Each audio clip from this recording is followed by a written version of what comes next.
Good morning, Team Wilpers. We made it. Another Friday. What a week. It gets dark at like 5 o'clock now, and I feel like I should go to bed at 5 o'clock. Last night I looked at the clock and I was like, it's 6:30. Is it too early? Anyways, this clock change always is challenging, but I love the extra light in the morning so I can go for a walk. And anyways, here we are. Athlete briefing number 3 of the Strong Foundation Peloton Cycling Challenge. So quick intro for those of you who are new here today. I'm Lorri Lown. I am a cycling coach and I've been an endurance athlete for almost 30 years now, mostly cycling. By the way, I was never an athlete until I started riding a bike, but that's another podcast, right? So riding a bike for almost 30 years. I also spent 5 years running and focused on that. I just hiked the Grand Canyon, so I guess I'm a hiker too. And I basically just like to keep moving my body and stay young. And I've been coaching for 24 years now. That's crazy. Mostly fitting bikes, but also coaching skills. So I teach people how not to fall off their bikes. And also I have one-on-one clients. So I have folks who I work with develop their training plans, help them get stronger, faster, achieve their goals. So coaches do a lot of things, and that's what I do. And I've been working for Team Wilpers since September 2020, and which was very interesting. I came on board as a bike fitter, a virtual bike fitter in the Peloton space. And a couple of years ago, I took over the group coaching programs. So this has been super fun. And I really love this part of my job as well, because I get to educate and inspire and help you achieve your goals in the Peloton world. So anyways, last week, we talked about base and why base training is so important and how it sets you up for a really good season. And, we talked about consistency and the frequency in which we train, and then that rhythm that we set. So for those of you who are training 3 rides a week, 3 days a week, you're looking at Tuesday, Thursday, Saturday. Our folks who train more, in our case, we provide 5 days of training for you, which is actually a really nice pattern, a nice rhythm, because you get 2 days of rest. And rest, as we know, or we should know, is when our body gets stronger. And that's when we achieve our gains in the fitness world, right? During rest, not during work. During work, we're breaking our body down. And so for those of you who are training more than 3 days a week, you have the option of adding in Wednesdays. You have the other option of adding in Sundays. So we're building that big base. We have a nice rhythm, and then we're going to progress. So we're going into week 3. This is our 3rd week in ramping up in our progression. And then we're going to take a cutback week after that. And we're going to let those gains kind of percolate and turn into some fitness. So, we're going to talk about SIT this week, sprint interval training, or SIT, which is a little different than HIIT, and it's a very specific type of interval. So sprint interval training, I typically think of this as like in resistance training. You can do a 1 rep max. That is a very hard lift, and you can do 1 of them typically. Or I might be doing a heavy overload progression in my weights, and maybe I'm doing 3 to 5 reps, but still a moderately heavy weight. And the other option is maybe I do kind of a traditional strength program where I'm doing 3 sets of 10 to 12 reps, depending on the body part, and I can do a lot of those. So the same thing is true in cycling, right? So from a muscular point of view, I can do harder workouts, which we do at certain times of the year, and achieve a certain type of gain. And then when I am on the bike, it's very similar, right? So my endurance ride, that's like my endurance lifting, right? I can do a lot of reps. And then we have some intervals that are longer, but not as hard. And we can do a moderate amount. That's the 3 to 5. And then there's SIT. So SIT are short, hard efforts that I can't do a lot of, but I really, really, really need that recovery. That's the important part of sit. So the first thing I would say is, if we take a little step back into history, 25 years ago, we were training very differently. We were training pretty much all in zone 1 and 2. I remember my coach at the time said, we're trying to build capillary density so your body can transport more oxygen, and mitochondrial density so we can produce more force and buffer lactate and all of these things. And that if we did any intensity at all in this base period, it would destroy everything. Doesn't that sound funny? Yeah. Well, that's what we believed at the time. We believed a lot of things at the time. We also believed that we shouldn't strength train year round, that it should only be during that base phase.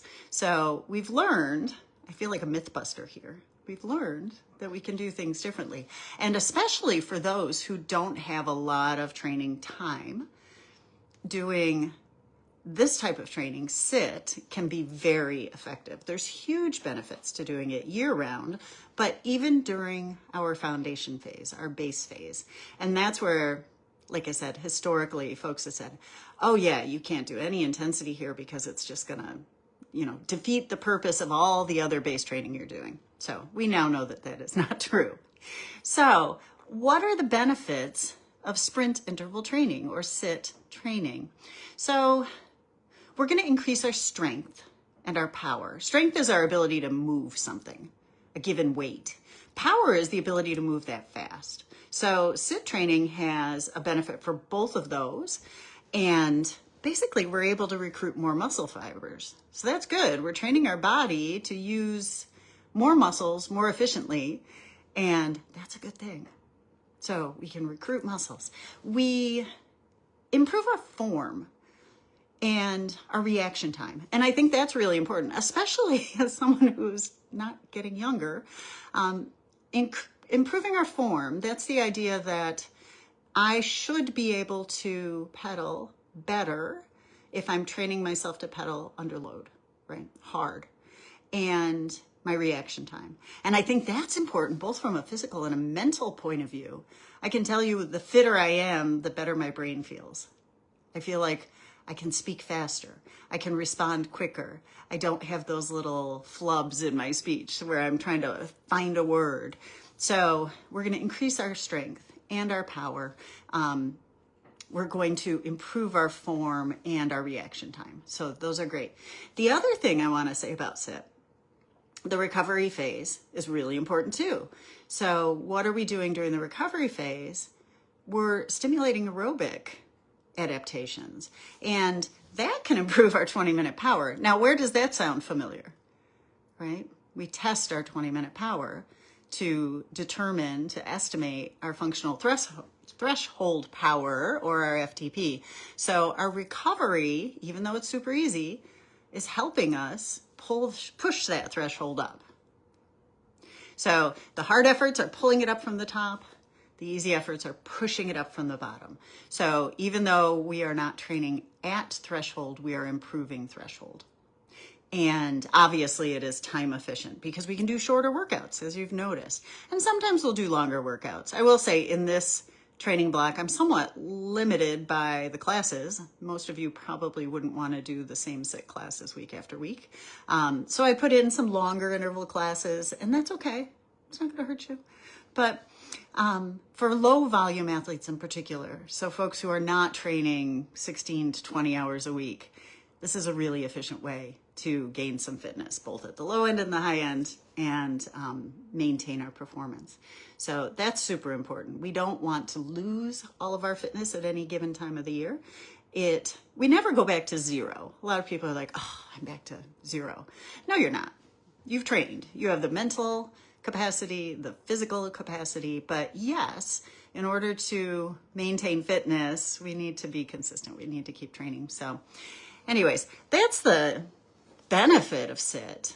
It's going to increase our strength and power, right? We recruit more muscles. We are sharper physically and mentally. We improve our functional threshold power, and it's time efficient, right? Shorter workouts, low volume athletes, that's awesome. And then just in general, it helps us not lose fitness. So would I want to just do sit? No, absolutely not. Because recovery is huge, but adding in sit once a week, once every 10 days, that's going to be a really big boost for you. So beyond the fitness aspect of sit, there's a lot of chatter, especially for women my age, right? So as we enter perimenopause and menopause, we have a lot of discussions now, which is great, about what type of training should we do to optimize what our body is doing at this point in our life. And I would say these benefits benefit all of us, regardless of gender, regardless of sex, regardless of age. These health benefits are super important. And we hear a lot of emphasis on that these days, right? So the folks in the longevity space would say, hey, we're training not just for athletic sport, but for health. And many of you fall into that category, right? You're not going to compete, maybe on the leaderboard, but you are aging, and this is going to benefit us as we age. So what happens when we do sit training? I think one of the important things is it improves our insulin sensitivity. And as we know, that has a significant impact on fat storage in our body. So for those of us who, especially as we age, because we store fat much more efficiently as we age, and we know from, the use of GLP-1s, we know from the incidence of diabetes in the United States, we know that this is super important. We want to have the appropriate insulin response. So we're not storing more fat than we need. Yes, we need fat, but we don't need a ton of fat. And many of us, as we age, we get into our 40s and our 50s, and you're like, I didn't change anything about what I do. I'm eating the same, I'm training the same, but I'm getting fatter. Not just bigger, but fatter. And it's very frustrating. Many of us feel like we're broken. You're not broken. Your body is just changing, and that's your body's natural response. So sit benefits your insulin sensitivity. So there's a benefit there. The other thing is your cardiovascular health and your aerobic fitness, right? So the other thing that many of us observe as we age is our blood pressure starts to inch up into an unhealthy range. And that, again, people will say that's a normal part of the aging process. And your doctor may offer you a medication for that, or you may be able to improve it on your own with a combination of your nutrition and your exercise. So what happens here? Basically, it allows you to lower your blood pressure without having to medicate. Super important. What else? Hormone response, and in particular, human growth hormone. And that does exactly what we think it does, right? So it helps us maintain muscle mass and bone mass. Super important. And HGH production reduces significantly as we age. That's why we see folks who have osteoporosis. That's why we see folks who have sarcopenia, which is that loss of muscle mass. So sit, in addition to your resistance training, is going to help that hormone response. So the training that you do actually results in either the maintenance or the improvement of muscle mass and bone density. Good things there as we age in particular. And for those of you who are younger and you're like, oh, all this emphasis on aging, I'm different, it won't happen to me. I was there. What we do when we're in our 20s and our 30s has a huge impact on how we age. For those of us who are older, we're like, oh, are we too late? No, you're never too late. But if you can be preventive in your younger years, you are going to benefit from that as you age. You're going to start out with more muscle mass, with better bone density. It is a huge problem, especially in the United States right now, bone density. How many people have osteoporosis, or what we used to call osteopenia, which is the lead-in, the lower stage of osteoporosis, because we don't do the things in our everyday life that we used to do. We used to jump, we used to run, we used to crawl, we used to bear a lot more weight. Now we drive in our car and we find the closest parking space to our office, and then we sit in our office. We're not moving our body at the same rate that we did. So if we want to start out with basically more money in the bank going into retirement, so more muscle, stronger bones, sit training is one of the best ways to do it. It builds lean mass, obviously. So what does lean mass do for us? Well, we have a higher metabolic rate. If you are, say in your 50s and you've noticed, my basal metabolic rate used to be about 2,200 calories and now it's about 1,400, which means you can't eat as much. I just want to eat more. I like food. So really, really important for that, lean mass in general. So our strength training, but also our sit. And that improves our body composition, right? So it keeps our muscle mass higher, our lean mass higher, our fat mass lower, super important, and obviously maintaining bone health. So it counters that bone density loss. But the important thing, and I'm going to emphasize this as we talk about how do we use sit, recovery is as important, if not more important, than the interval itself. So the goal is to do the short, hard interval. And it's hard. As you all woke up on Tuesday morning, you're like, whoa. But when you finish, you feel good, don't you? Yeah. So short, hard interval. That's why we give you a day of recovery before that, right? So don't do another hard class on Mondays and then expect Tuesday to be an effective class. We want to keep our intervals short, our recoveries long. And what does that mean? Especially, I think, for folks in the Peloton world, we tend to ride at the top of our zones. And that's not better, right? It's just more, and it's not allowing you to recover. So if my class calls for a 5-minute full recovery, I need to ride at the bottom of my zones. I need to keep it in zone 1 or zone 2, depending on the class. So I encourage you not to ride too hard during these classes. Your hard effort should be hard. Your easy effort shouldn't, and it shouldn't be moderate. That's the biggest mistake I see, both with indoor and outdoor cyclists. We think, after a minute I feel good, I'm just gonna let my intensity increase a little bit and then I'll do my hard effort. Well, you'll notice your hard effort isn't as hard as it could be. And if you notice that your intensity goes down each interval, that's probably why you're riding too hard in your recovery. So I would say ride super easy. You should be bored after a couple minutes, but stick with it and go to that full recovery. I can't emphasize that enough, right? We want to ride our recoveries easy, easy, easy, easy. They're equally important, the hard work and the easy recovery. So how often should we do sit? Once a week is good. Maybe once every 10 days, depending on you and your training schedule. How do you determine that? Well, I'm going to have you do some type of interval once a week. And we're going to do it year round. I think that's the biggest difference that we've seen. A lot of folks are like, why are we doing this right now? This is supposed to be easy peasy time.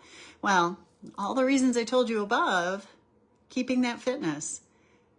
So we want to do that. And the health benefits. So we'll do it about once a week. I wouldn't do it many more than that. Your body really isn't designed to do hard intervals all the time. So we're going to keep our easy days easy. We're going to keep our hard days hard. And we're going to keep our recoveries in recovery zone. And this is why it's so important to have an accurate FTP. So a lot of folks are like, I don't want to test. Or I think mine should be just a little higher. I tested and it gave me 180. I'll just ride at 200. That's a huge difference, by the way. And maybe in your endurance zones, that feels okay. But once you get to the super hard efforts, maybe you can't do it. And even the moderate efforts, maybe you can't maintain those zones. So an accurate FTP is so much more important than a high FTP. Super important concept. So don't let your amigo, get in the way. We want to make sure that our training zones are accurate. That's about it. So week 3, more of the same. We're going to increase our volume again. We're going to continue our rhythm. We're going to have fun. We're going to cut back in week 4. So we'll take a nice, easy week 4. And I encourage you to take a nice, easy week 4. So post your questions on the group or on the chat or on the Peloton app. We know now that there's chat in the Peloton app. And I also set up some challenges outside of the Team Wilpers challenges, the specific run and cycle challenges. We have some app-based challenges. I'm testing out kind of the functionality. And today I announced 3 winners. And they're over there. Let's see if I can find them on, there we go. I sent them to someone. So we could make this happen, because you're gonna get a shirt. Isn't that cool? So Taquito, Bandito, reach out. Helios and Fog, and Sparky Mom. You were chosen by a random committee of accountants from, no, used a random number generator to choose you out of the people who completed 3 cycling classes last week. And this week, it's 3 running classes. So for those of you who do both, cool. I have to think of what next week's challenge should be. If you have a suggestion, drop it in the chat. And yeah, so reach out to Team Store, I think it is, at Team Wilper, or whatever. I think I posted it at teamwilpers.com. So, what else? 8 weeks. We're in week 2, going into week 3. You can still sign up. You can jump in where we are. You can jump in at the beginning of the challenge. I would say don't feel like you have to make everything up. Still keep it to 1 sit session a week. You can choose 3, 4, or 5. We've had a few questions, especially from new folks. How do I check everything off?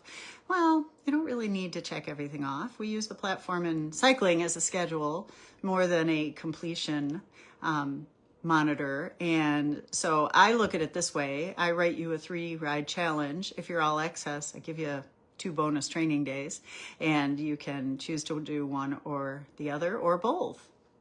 For those of you who requested shorter options, especially this time of year when we're busy, you have the express option as well. So many of the days you have 2 options of rides. You don't have to do both. You can pick the 30-minute ride or the 60-minute ride, or the 30-minute ride and the 45-minute ride. And then kind of a new and different approach to our strength this time. I give you some very specific classes that I think will benefit you as a cyclist and as a human, as an athlete, as a mom or a dad. So we're doing some shorter classes, a little more on the beginner level, which is fine. Those of you who are more advanced, you know how to mix it up. Trying to remove that barrier to entry so anyone can jump into this strength program. And then doing a few different types of classes. So really focusing on our weaknesses. We've got glutes and legs, chest and back. We're doing a full body day.